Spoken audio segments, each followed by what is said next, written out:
Yang kedua, kita akan melihat apa itu definisi kepemimpinan.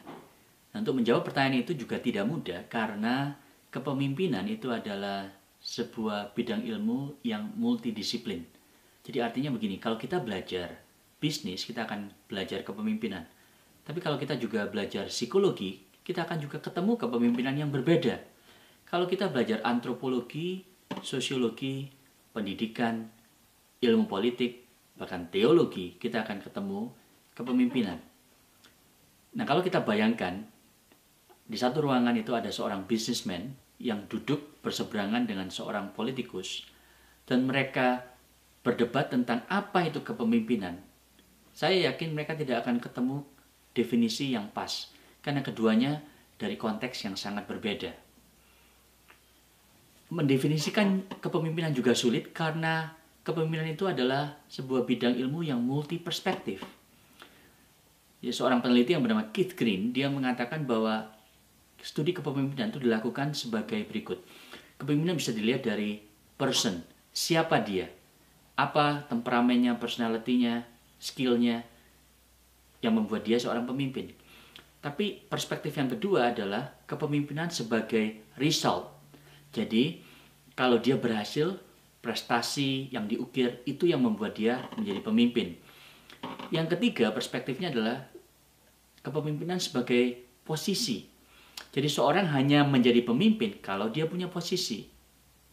Dan yang keempat, kepemimpinan itu sebagai proses. Jadi bagaimana seorang pemimpin itu melakukan dan mencapai kinerja dan prestasinya.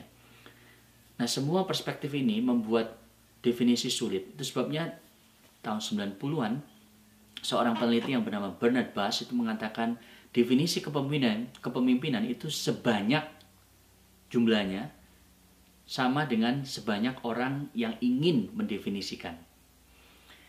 Nah, dari semua studi tentang kepemimpinan ini, ada satu orang yang bernama Joseph Ross itu melakukan doctoral study untuk melihat definisi kepemimpinan. Nah, hasil dari tesisnya itu adalah definisi kepemimpinan yang saya kira sangat baku dan baik. Nah, dia mendefinisikan seperti ini. Kepemimpinan itu adalah relasi saling mempengaruhi antara pemimpin dan pengikut di dalam sebuah konteks tertentu.